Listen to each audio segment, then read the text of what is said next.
So, we continue with rational decision making. People try to maximize their value. Value is the same as benefit, is the same as utility. When you maximize subject to a constraint. Typical constraint is money. So, I already gave you. You go out today with your friends and you want to have the best possible time for 1,000 baht, okay? It's not a lot of money, okay? So, are you gonna eat, or are you gonna go movie, or just go walking? So, you decide how best to spend that particular money. The more general term here is resource. You have a specific resource. The resource may be time, okay? The resource may be, in your case, a particular laptop or a particular mobile phone. So whatever your resource is, resource maybe you want to go on the beach and you get only 1 liter of gasoline in your bike. You're not going to be doing a lot of riding. So you have resources which are limited. Money, time, gasoline, okay? And you want to get the best possible value, same as utility, same as benefit, okay? And you try to do the best. The best means maximizing. So to maximize means to get the best value, okay? Usually, a lot of decision makers, whether it's managers, are not as, this is like perfect model. This is like what it's supposed to be. But in real life, it's not like that. In real life, there are other models. Another model is bounded rationality. And I already explained last time, I remember, you make a decision, but you don't know and you don't have all the information. For example, I'm thinking of going from here on a vacation to Cambodia or Burma, but I don't know which one is better. Or maybe I should just go to Malaysia or Singapore. And here, the answer is I don't have the information. I don't know which one will be good, which one will not be good. So that's a bounded rationality. People don't have full information. Next one is satisficing. And satisficing means, well, just go somewhere that's going to be good enough. And one of my friends is saying, oh, don't worry, you're going to love Singapore. Might not be the best one, might not be the perfect one, but it's a pretty good one. You're going to enjoy it, okay? So I said, okay, I'm going to go, let's say, Singapore next month. Escalation of commitment. Sometimes when people make a mistake, when people make especially the wrong investment, the wrong decision, they want to stick with it. And by sticking with it, we have, first of all, to stick with it means to commit, to be committed. And escalation means they do more things and spend more money and do other things. I think last time I gave you example, business opens, a chain of hotels, and the hotels are running well. They open one more hotel, and the hotel is not working well. So what they do is they make it even nicer, spend more money on it, trying to attract customers, but it doesn't work. Then what they do is they advertise more, but it still doesn't work. So they try to change management and do other things.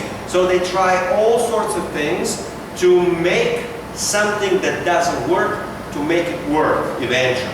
And making more and more investment, meaning putting in more and more resources, oftentimes is a business mistake. Sometimes it works, but oftentimes it simply doesn't work, okay?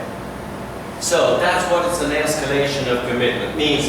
Escalation means increased commitment to a previous decision. You made the decision a long time ago, despite evidence, even though you see that it may have been a poor one, even though you see it's a bad decision, okay? And sometimes what you gotta do is abandon the decision and move on, meaning take the loss, recognize that it's a bad decision, and move on and do something else in life or in business.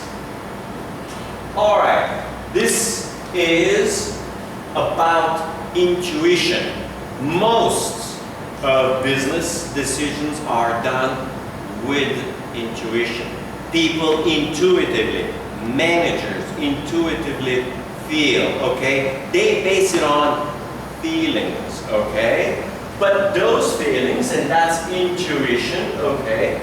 Those feelings are not just feelings of love or passion. It is based sometimes on experience. If someone is a businessman for 20 or 30 years, he knows business. He understands business. He can have a good feeling and intuition of what's right, what's not right.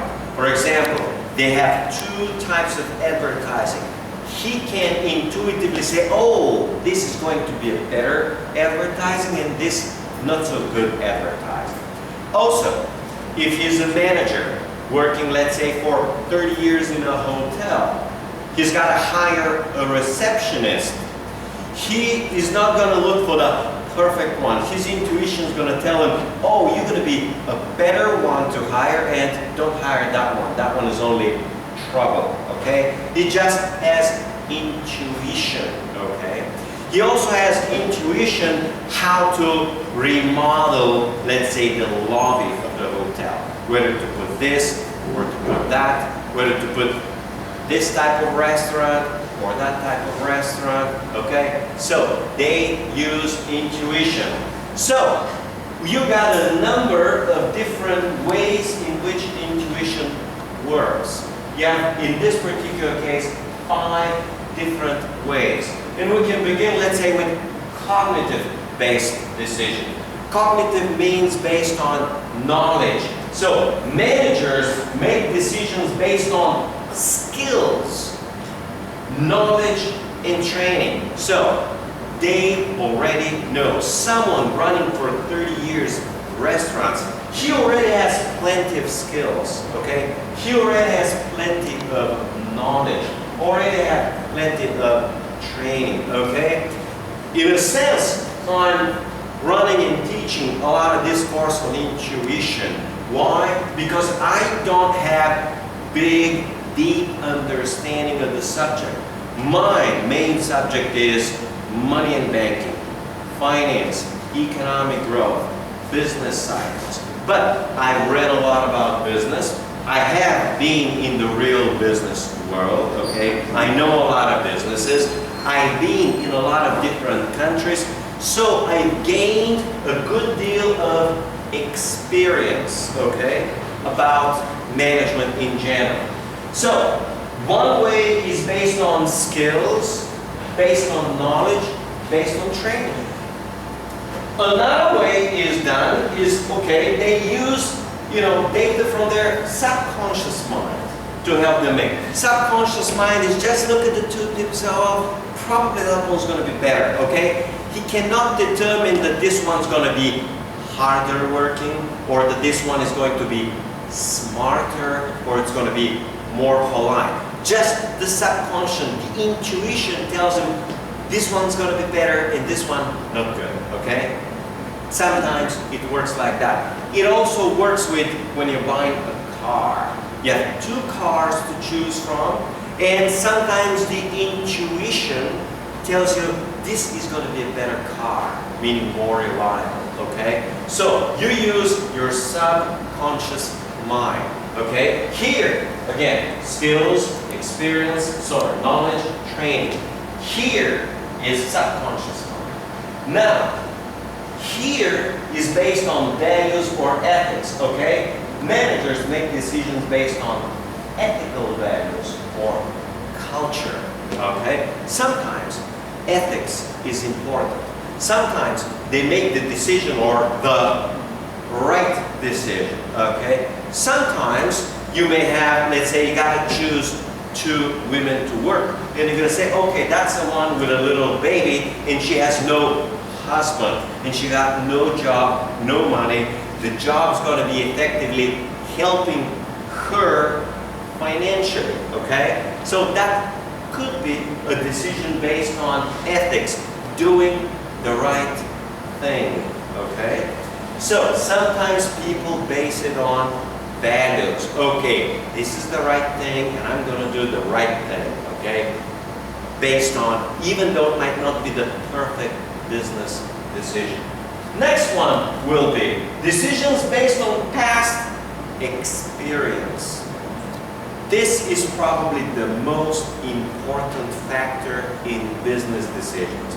That's why they usually say that they want a manager who's experienced, that they look at your experience. And if you have a lot of experience, you can make better decisions. That's in life about everything. No matter what you do, if you have more experience, you're more likely to make better decisions. And you can use your experience to make better judgment and so on, to make better business decisions.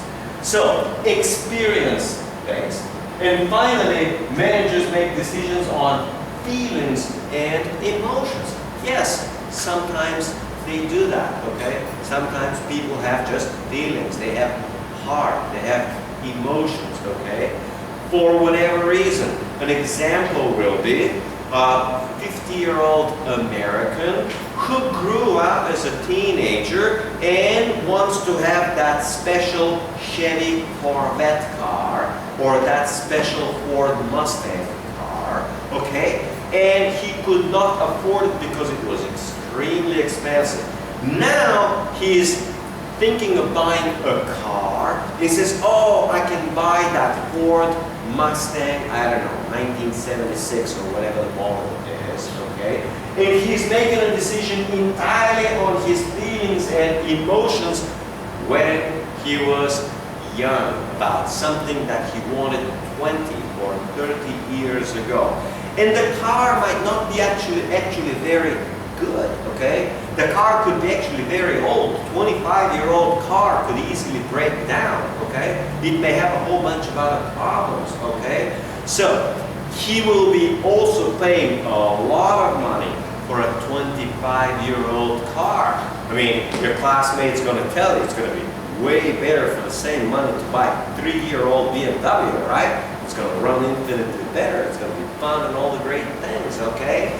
But he's not using a rational decision. He's using decision based on feelings of when he was a young teenage kid, okay? So, this is all about intuition, and what's important to understand is that in business, managers most often in the real world make decisions entirely based on intuition. Number one in intuition, of course, is experience. They've seen it hundreds of times. They know what's going on, okay? They know things. They got knowledge, they got skills, they got training, okay? That's what they do. So this is the decision-making approach, the intuitive decision-making approach. All right. Types of decision making. So, what types of decisions you gotta do? And the answer, the short answer is 2 types. Structured and unstructured. Structured means many different things. It means the problem is familiar. You know what you're doing and you have met this problem before. You've done similar stuff. Maybe you've done the same stuff. For example, straightforward means it's easy, all right? For me, a structured problem is giving you a quiz. I've done quizzes hundreds of times. I've been teaching for 16 years now. I've done hundreds of quizzes, so it's a fairly straightforward. Second, it's familiar. I know it, I've seen it. I've been for 10 years a student myself, okay? I've received hundreds of quizzes from other professors, and then I've been teaching for about 15, 16 years. I've done 100, so I'm perfectly familiar. And then it's easily defined. I know what is a quiz. I can define a quiz. We got, in your case here, your quiz is 15 points, okay? So 15 points for me says, okay, it will be nice to give you 3 questions, each question 5 points, okay? So I got a very well problem. I understand it, I've done it, I've seen it, it's easy. That's where it goes, easy. This one is complicated. It's unstructured. Means problem that is new, okay? A new problem for me is, do I go Singapore? Do I go Malaysia, okay? I mean, I don't know. I have never been. I haven't seen. Maybe I can go and see videos on YouTube, but the problem is unfamiliar. It is new. It's also unusual problem, okay? So, you have information which is ambiguous. Ambiguous means you don't have clear information, okay? Ambiguous means it has 2 meanings. It's not quite clear, and it is incomplete.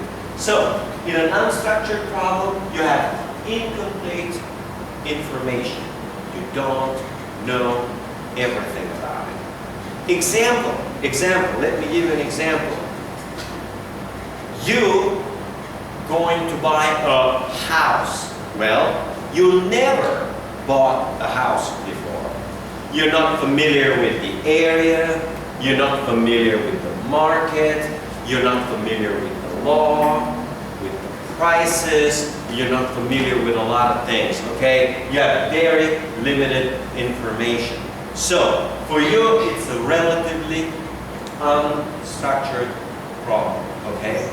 For a broker who's been, let's say, for 30 years, real estate broker, who has done hundreds of deals, possibly as many as 1,000. So he's bought and sold 1,000 houses, okay? He's done it 1,000 times. He's a professional, okay? He knows what he's doing.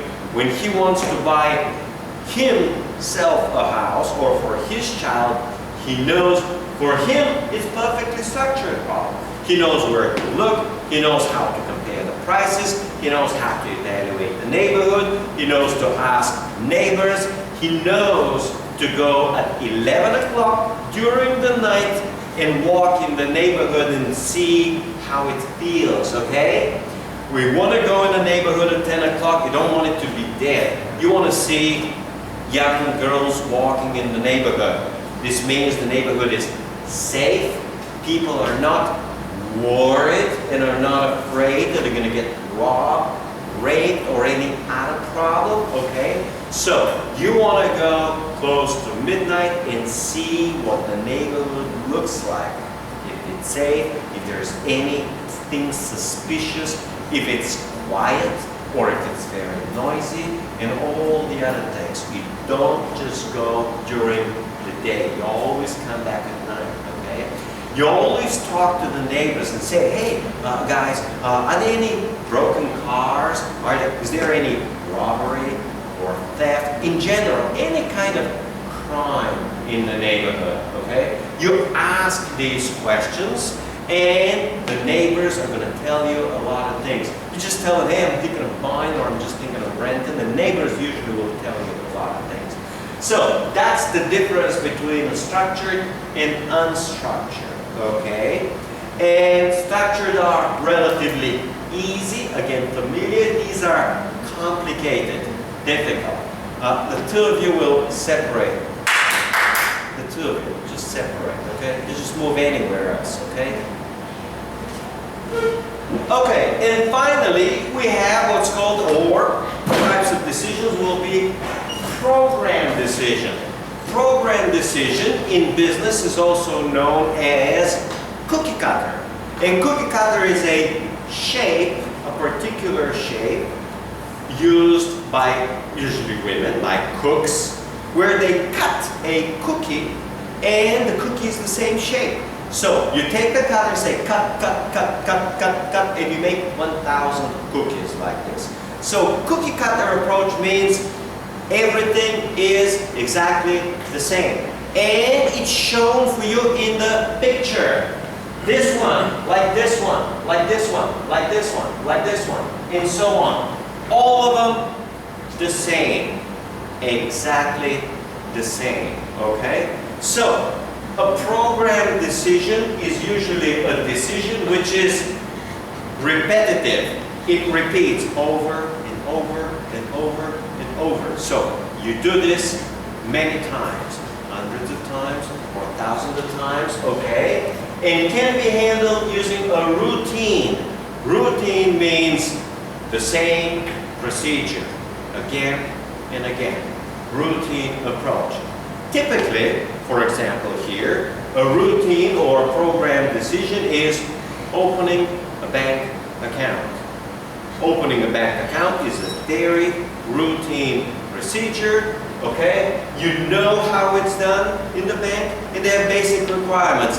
Give us a passport, give us a long-term visa, or give us work permit, or give us a local ID, okay? Then give us a deposit of a minimum of 500 in that particular record. So they got the requirement. You need this, this, this, this, this. If you satisfy everything, then it's a programmed decision, okay? Same thing for issuing work permit, okay? You say, give us this, this, this, this, and this. If you satisfy the requirements, meaning the required documents, the decision is issue work permit, okay? Same thing is for a driver's license, okay? So usually the decision is straightforward, okay? Usually it takes repetition, means it happens hundreds or usually thousands of times. They issue here work permits hundreds of times. They issue driver's license, tens of thousands of driver's licenses each year, okay? Probably hundreds every day, okay? So it's a very common, very easy routine, means doing the same thing over and over and over again, like this. Next one. Non-program. Non-program is, this is what I was explaining again. Unique. It happens one time, maybe two times. For me, buying a car is still non-program. Yes, I bought 20 years ago my first car in the United States. Then I bought a second one. Well, then I came back to Europe. I bought another one. Then a second one.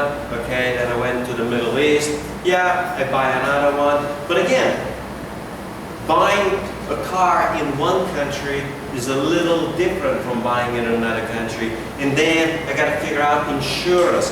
Well, do I even need insurance? Okay, so I need to find out what is an insurance, what's the type of insurance. Do I get full coverage or only limited liability coverage? Okay, so all of these, they are a little bit different in each country. And again, if you're buying a car every 5 years, it is not as easy, okay, especially in a different country. Non-recurring means does not happen often, does not happen all the time. It happens from time to time.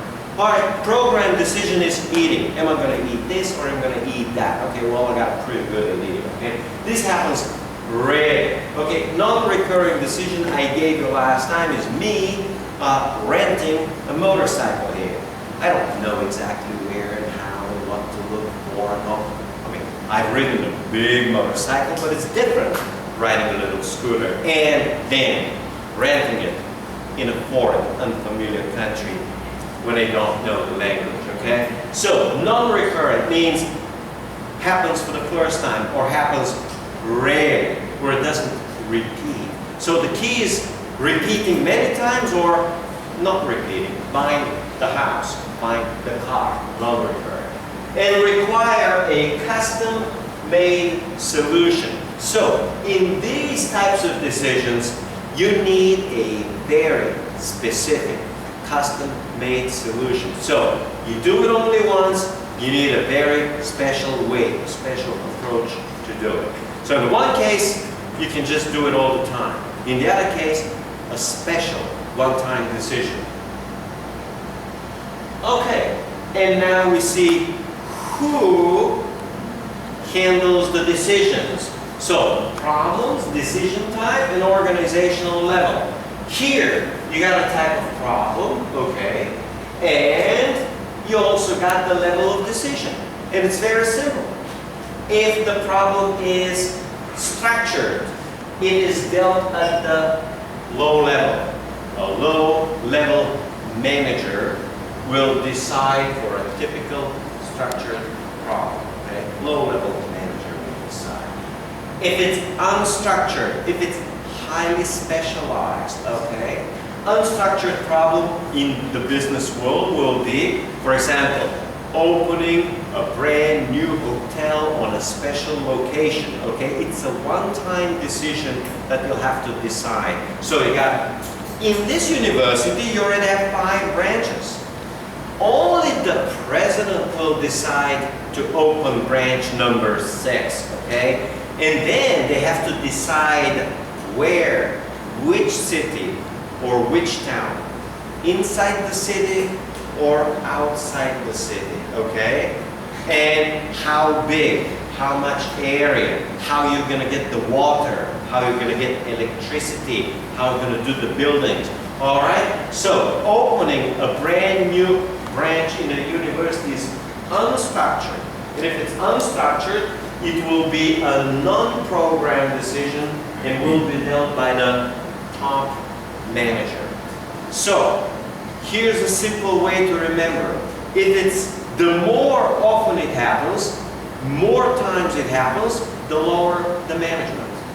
If it happens very few times, the very high management will decide.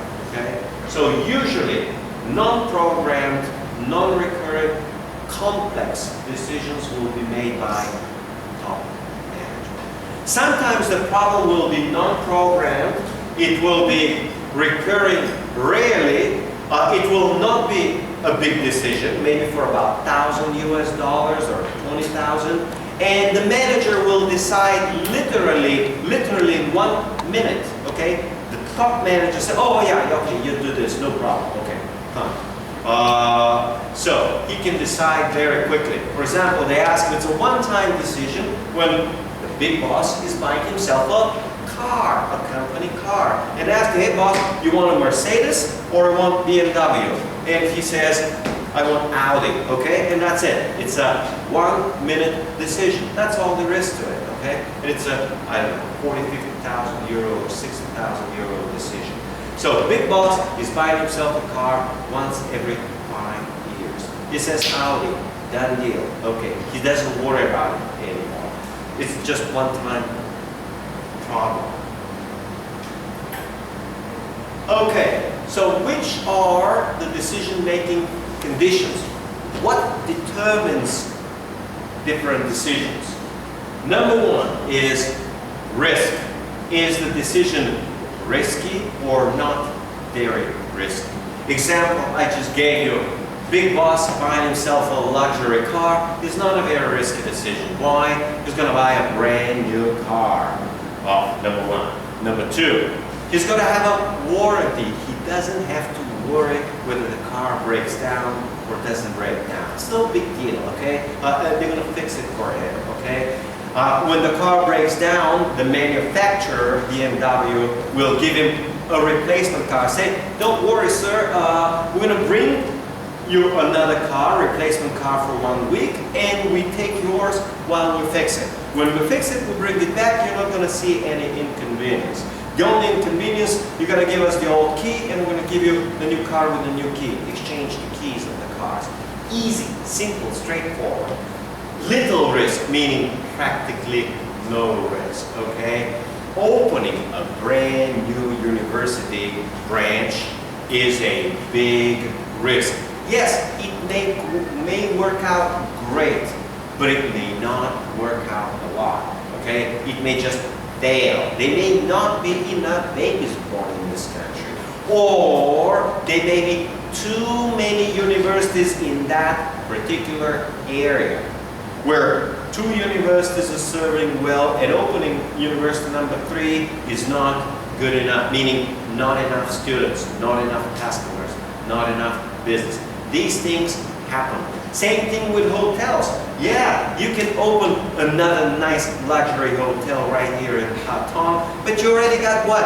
1,000 hotels? All right? It's a very, very risky proposition, okay? Unless you have a brand name, you already have the customers, you already have everything else, okay, in place, and you know what you're doing. Similar to risk is certainty. So, in a risk situation, decision maker estimates the likelihood. So here, in risk, you estimate likelihood. Is it likely to work out or likely to fail? Okay? Likely to work out, likely to fail. 50-50 chance to work out. Here, in certainty, a manager can make accurate decision because the outcome is known. Example where the outcome is known, you decide to cook a particular meal. You know what to cook, you have the particular products. You gotta move, okay? Yeah, just move somewhere else. Alright, because you guys are too. No, just move somewhere else. Yeah, just there. I know, just move because you're talking too much. I'm seeing you guys. Alright. We're waiting for your classmate, everyone. Now just sit, relax a little bit until, okay. You guys just think it's fun. It's not entertainment. It's called university, okay? And it's a university for a good reason, okay? You need to learn, not anymore. Kindergarten, it's not school, okay? You need to learn. And if you don't like it, just go, okay? Nobody has to be here. You can watch it later on video, okay? And that's why I've got technology. So, in certainty, you know the outcome. You know you use this and this product, you know how to cook it, you know exactly what the meal is. So here you can estimate. In uncertainty, you have a situation where decision making is not certain and cannot have reasonable probability. It means you can't even guess. You cannot determine the probability. You cannot even guess. In other words, you have no idea. In business, you have no idea when you have a brand new product. You have a brand new product and you have no idea if customers will like it or if customers will not like it. It's not like you have the old product and this is just a little bit of an improvement, but it's like the same problem, the same old product. Example will be of such a marginal product is iPhone 5. It's kind of like iPhone 4, but it's got, instead of 4 lines, it's got 5. But it's pretty much the same. You got a pretty good idea what it is, how it works, how it functions, what's the market, what's the price. So here you don't have uncertainty. With iPhone 5 you have risk. You can estimate the likelihood. You can estimate that 30% of iPhone 4 users will switch to iPhone 5 and will buy. So here the difference between risk and uncertainty is you have no idea about the probability, and here you have a good idea about probability. Okay? So that's the big difference. So when you make a decision, you need to know whether you have a good idea or not a good idea about the chance of success or the risk of failure. Okay? All right. Okay, 5 more minutes. We'll continue then. Group decision making. Sometimes decisions are made alone, and sometimes they're made in groups. Okay. When you have a group, okay, it could be called a committee. For a lot of things, they form a special committee. Or they call it a task force, or review panel, or work team. Here, professors need to prepare syllabus for each course. And for that particular syllabus, there is a review panel. A few professors from the school or from the university, they look at every single syllabus, whether it's good or not good, whether they like it, so they review it, and that's it. Then I'm told that it's a routine here. They do it every time for every midterm. Before we give you the midterm, the committee has to review. So there's a review panel for the midterm exam where they actually review, okay?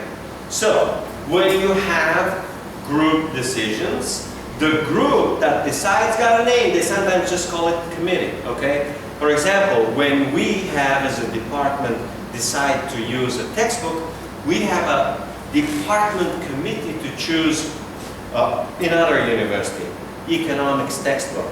Well, why would a committee choose and not the professor who teaches the course? And the answer is, oh, you're not going to choose the textbook you like because next semester I'm going to teach it.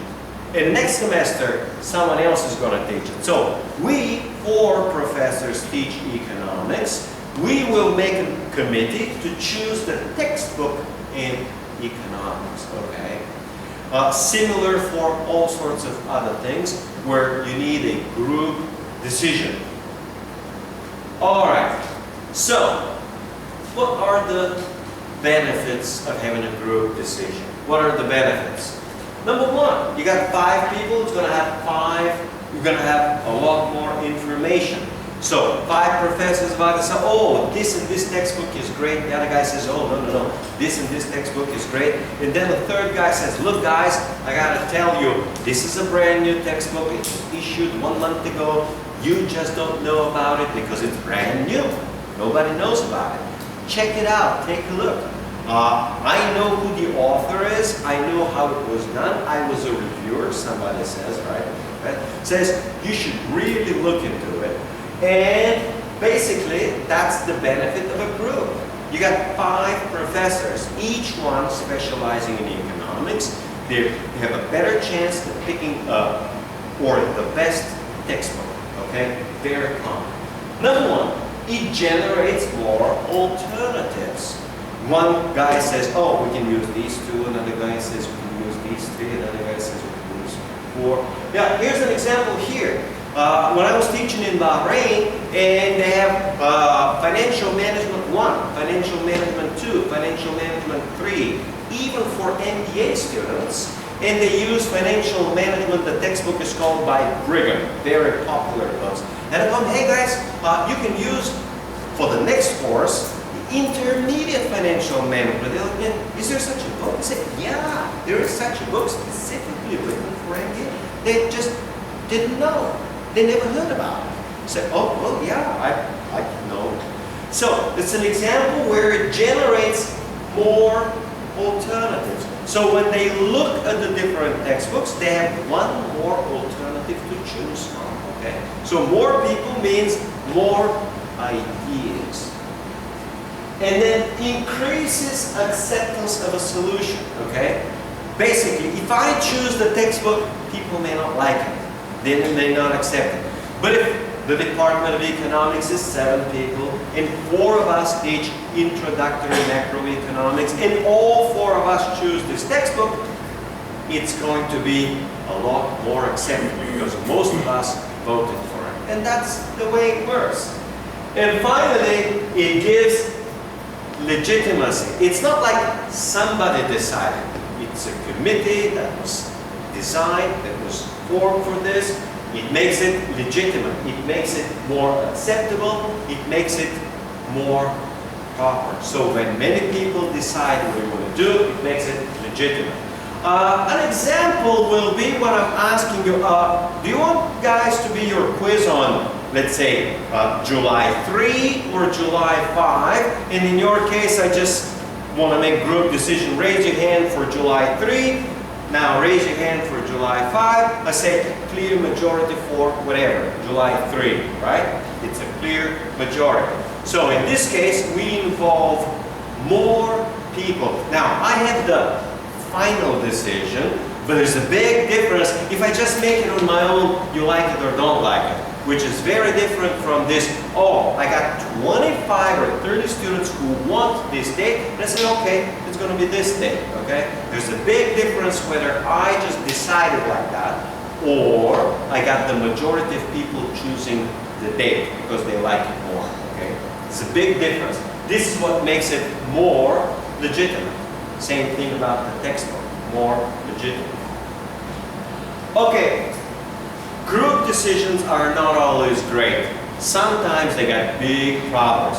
The biggest one is time consuming. It takes a long time. It takes forever. When somebody makes a decision, he can make a quick decision like that. Okay, that's going to be it. 1 minute and it's a done deal. When you have to have a committee, you need somebody has to choose who is on this committee. Then somebody has to find time. All right, here's an example. Here, the department chair or the dean cannot just hire somebody. When I was teaching at the American University of Bulgaria, we cannot just hire somebody. We need a department committee. So the first thing we do is we call a hiring committee. And a hiring committee will be usually 3 or 4 professors plus the department chair, and sometimes the dean, okay, will be on the hiring committee. So usually, let's say 5 people. And the next thing, so first you got to choose the committee. And the next thing is, we want to hire somebody. We consider we're going to make an interview, a job interview. So my story here is we said, okay, we want to make an interview schedule. It takes 3 weeks just to schedule an interview. Why? Oh, I have lectures on this date. Oh, I have lectures on this.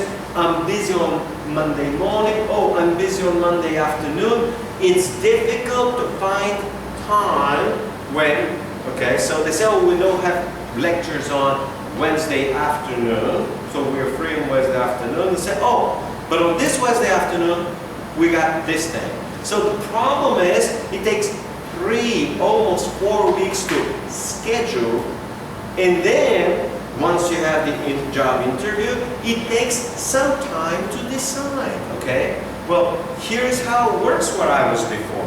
It takes 3-4 weeks to schedule one interview, then another 2 or 3 weeks to schedule a second interview.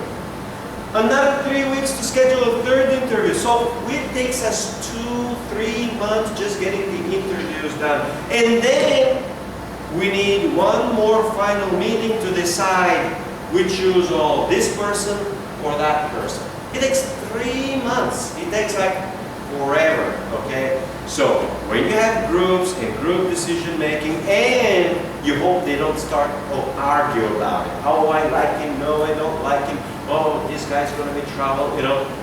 This is just in normal times, it takes a lot. Okay, usually when you have a committee, there is an infrequent and inefficient interaction. That's what I was explaining. We can't get together. I'm busy in the afternoon, then was busy in the morning. One professor says, oh, no, I don't have classes on Monday. I don't want to come on Monday, okay? I'm not in town on Monday. The other one says, oh, but I don't have classes on Friday. I'm not in town on Friday. So the problem is it takes 2-3 weeks just to get one particular meeting, and then another 3 weeks to get another meeting. Another big problem with committee is that you have 5 people, but somebody happens to dominate. He's got more power, or more experience, or he's been longest in the particular business. You got a particular business, he works there for 15 years, and he pretty much tells everybody. In that particular case, even if you have a committee of 5 people, that particular person will continue to decide for everybody else. If you have somebody, a minority, 1 or 2 people who decide for everybody else, there is no need for a committee. There is no need for a group. They'll just make the decision on their own, okay? So the benefit of having 3, 4, or 8 people, a majority is lost. And 2 more. Very big problem is groupthink.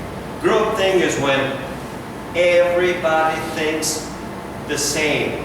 Everybody is thinking like the other person, where they quickly get to agree, when there is no critical thinking, where people are way too lazy to do their own work and they say, okay, whatever, you want this, I agree with you. Then another one says, okay, if you want this, that's okay. Basically, nobody's thinking, nobody's critical, nobody's eager to do the work, and everybody agrees on something, and that's pretty much it.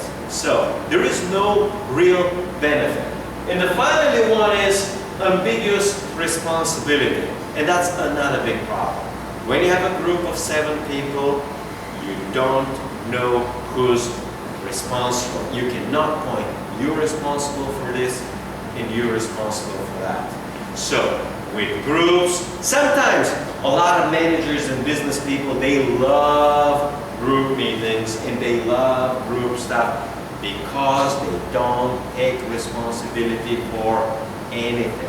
No response. They love it when there is no responsibility, because when there is failure, they say, don't blame me. No, it wasn't me, it was the group. The group decided it. So they usually avoid responsibility because it's not clear whose responsibility it is. All right, this is good enough. 10-minute break and then we continue.